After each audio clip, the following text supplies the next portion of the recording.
Tonight, mystery in the sky. What we're learning about the critical mission to protect the nation's capital. A private plane puts Washington on high alert, sending fighter jets soaring into action at supersonic speeds. The new details as investigators race to piece together the mystery. The Cessna pilot seen slumped over by F-16 fighter crews.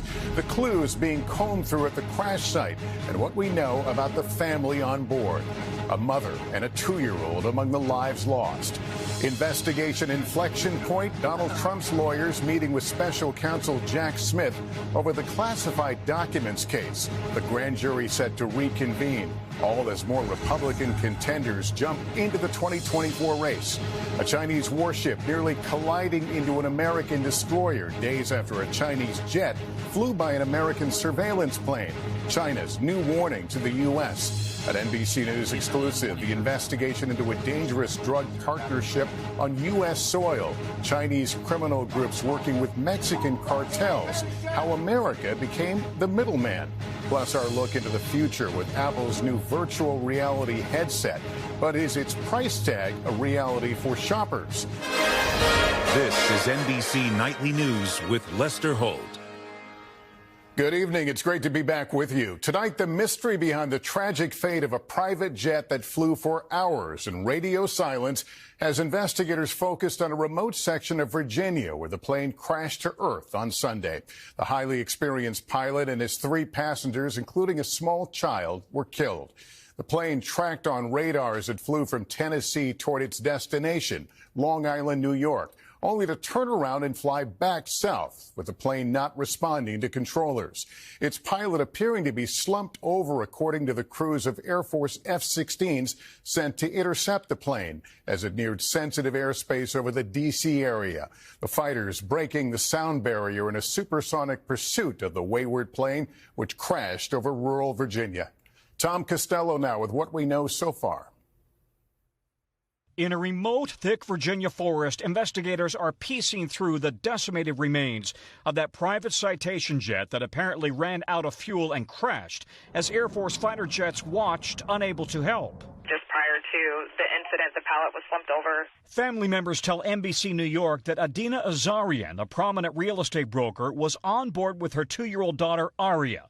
Their nanny and the pilot headed for the Hamptons. We're just devastated. You have to tell people every day that you love them. It started at 1:13 p.m. Sunday as the plane left Tennessee headed for Long Island, New York.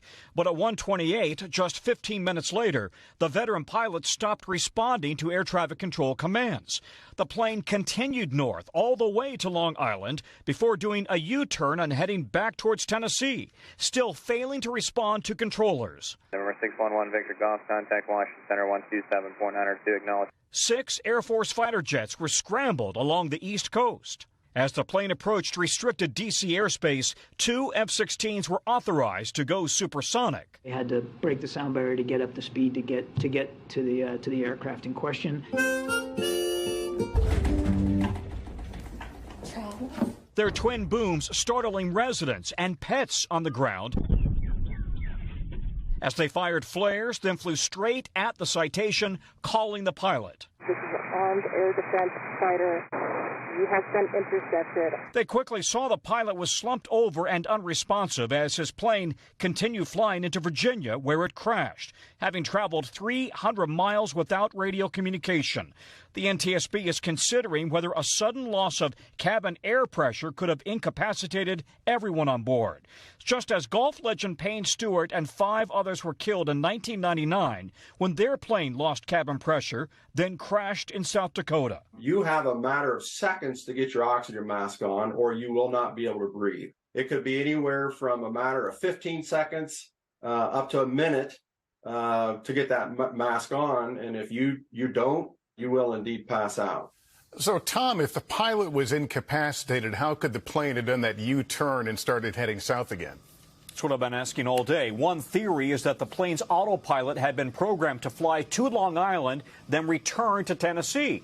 Once the plane hit its New York destination, the autopilot might then have plotted the return course without the pilot. Now, the plane was not required to have any black boxes. The NTSB is hoping to learn whether there were black boxes, and also whether other avionics systems might have provided some clues as to what happened, Lester. All right, Tom Costello starting us off. Thank you.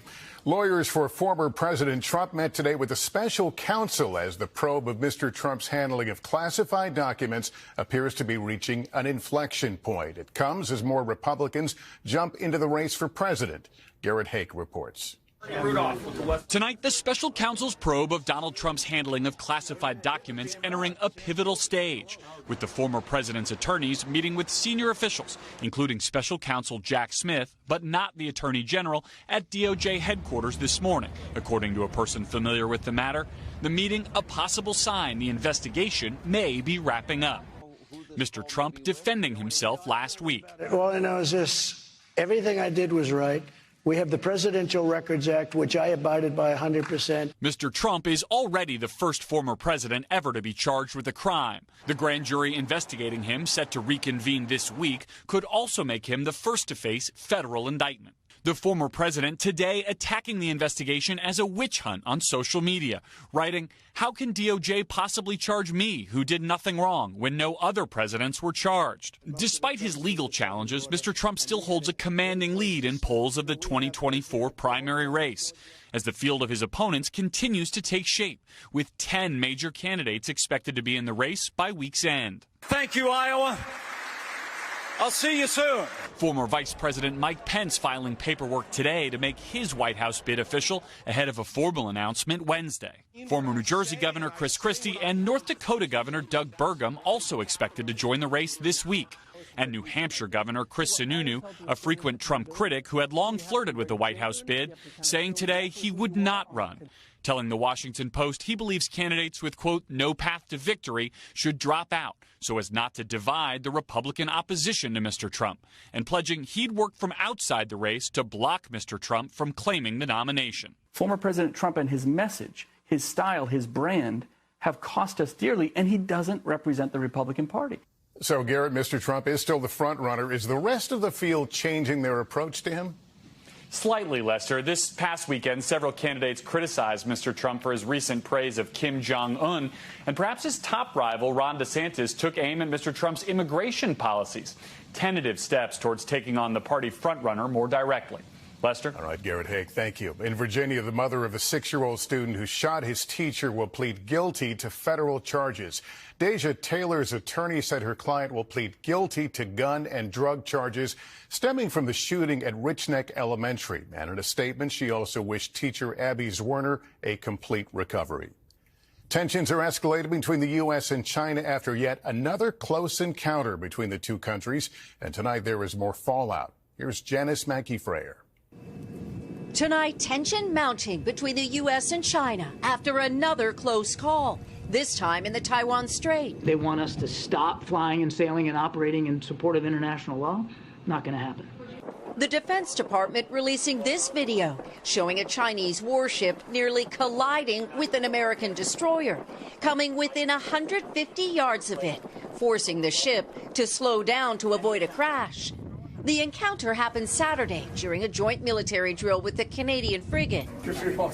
But it was in Singapore where the incident boiled over, with U.S. Defense Secretary Lloyd Austin and China's Minister of Defense Li Shangfu at the same security conference and traded barbs over provocation. Secretary Austin accused the People's Liberation Army, or PLA, of being unsafe. Accidents can happen that could cause things to spiral out of control. Lee telling the U.S. the best way to avoid problems here is to, quote, mind your own business. As the PLA modernizes and as it expands, it's able to conduct more intercepts so they become more normal. It's happening more often. Just last week over the South China Sea, a Chinese fighter jet flew across the nose of an American surveillance plane. And earlier this year, NBC News was on board a U.S. Navy aircraft when it was intercepted by a Chinese jet that flew 500 feet off the wing for over an hour. U.S.-China relations have hit new lows since the U.S. shot down that Chinese balloon earlier this year.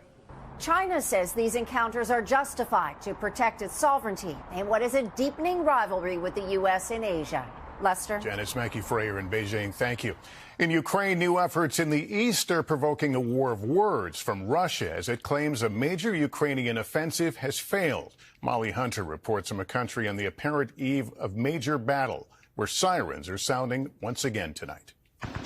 Tonight, Ukraine is accusing Russia of spreading misinformation. The Russian Ministry of Defense announcing today that a major Ukrainian offensive had failed on the Eastern Front in Donetsk. Releasing this drone video, Russia says shows Ukrainian tanks being stopped in their tracks. The ministry also claiming hundreds of Ukrainian troops had been killed. NBC News has not independently verified these reports. One Ukrainian official calling it an absolute lie. They did not cause us any losses.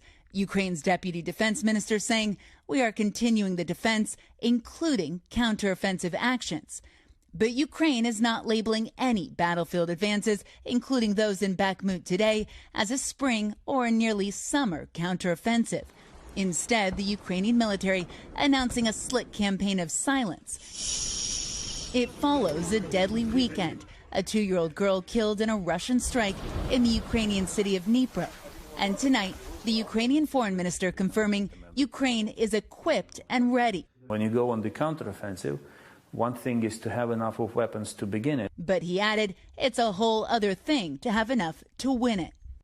Now, Lester, the foreign minister also said NATO membership won't stop this war, but it will stop future wars. And you hear those sirens right now. The air raid alert sirens have been active in Kharkiv all day long. Ukrainian cities across the country tonight on high alert. Lester? Molly, remain safe. Thank you. In 60 seconds, our inside look at the global crime groups that federal officials believe are fueling human trafficking in the marijuana black market. And later, Apple's huge virtual reality announcement and the price tag that is already turning heads.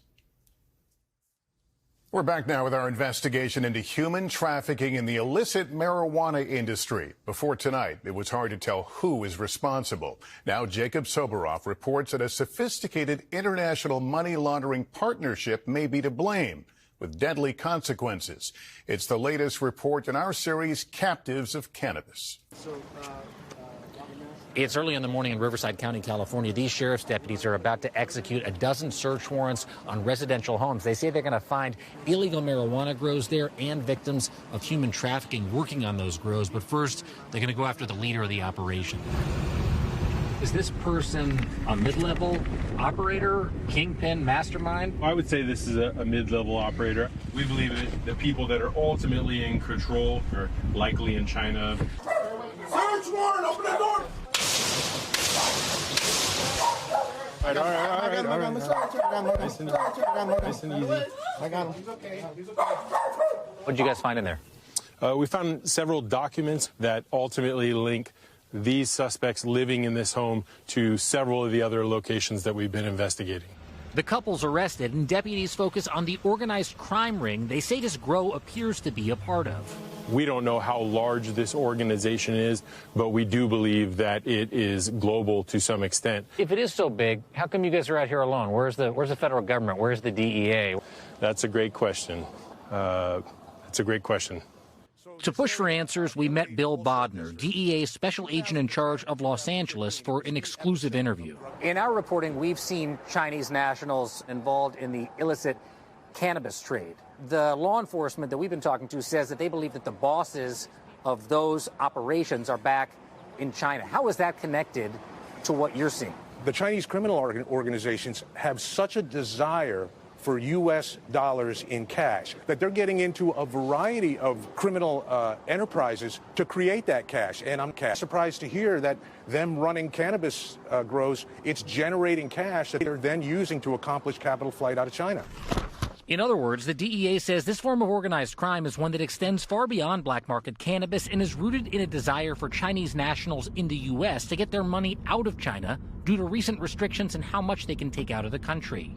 A U.S. Treasury official tells NBC News that Chinese criminal organizations are operating in the U.S. and now working with Mexican cartels by helping them launder money made from meth, fentanyl, and other drugs. They do so by loaning out the cartel's dollars to unsuspecting Chinese people living in America.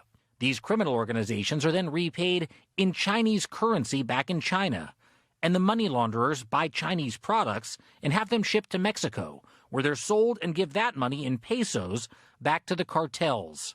In the end, no money actually crosses international borders, and the Treasury Department says the dirty dollars are, quote, disappearing into thin air. The DEA says instead of products like the clothes and appliances that were once widely available here in LA's wholesale district, the products money launderers are sending from China to Mexico are deadly. Guess which product is very available in China that's not available here at all? Precursor chemicals. It was the synthetic drug explosion in 2015 and 2016 when this capital flight model started. Precursor chemicals were used as a way to transfer wealth. In Mexico, the precursors are made into meth and fentanyl, synthetic drugs that have caused U.S. overdose deaths to more than double since 2015. Hey, Sinaloa cartel, let me introduce you to Chinese organized crime. That's what happened. And by working together, they've been able to get millions, if not billions of dollars out of China into the United States, and they've been able to use a synthetic drug trade to do it. For you in the DEA, how do you go after stopping this from happening? Our focus is 100% Sinaloa cartel, Jalisco New Generation cartel, and it's because of this synthetic drug trade. It's like nothing we've seen before. Until then, Mexican cartels and Chinese organized crime continue to use the United States as their middleman, with no end in sight. Jacob Soboroff, NBC News. We have more to tell you about when we come back. From the iPod to the AirPod, the iMac to the Apple Watch. Will Apple's latest vision of the future change how we see virtual reality? We're back now with a warning for drivers. Gas prices could climb higher this summer after Saudi Arabia said it would cut oil production by 1 million barrels per day. The production cut is set to begin in July and is expected to last at least a month, if not longer. Now to a highly anticipated announcement from Apple, the tech giant debuting a headset that combines virtual reality with actual reality. And as Jacob Ward points out, if you want to try it, you might need to save up. The wait is finally over. Introducing Apple Vision Pro.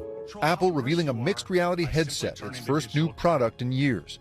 You can see, hear, and interact with digital content just like it's in your physical space. This is what it looks like. When Steve Jobs revealed the iPhone back in 2007, Apple went on to change our lives, putting social media at our fingertips and upending the music business. It released the iPad, Apple Watch, AirPods, but the company has been looking for something as transformative as the iPhone for more than a decade. Today, announcing a $3,500 headset. We believe Apple Vision Pro is a revolutionary product. The Vision Pro offering life-size video calls, lifelike app experiences, and the ability to capture and watch multidimensional videos.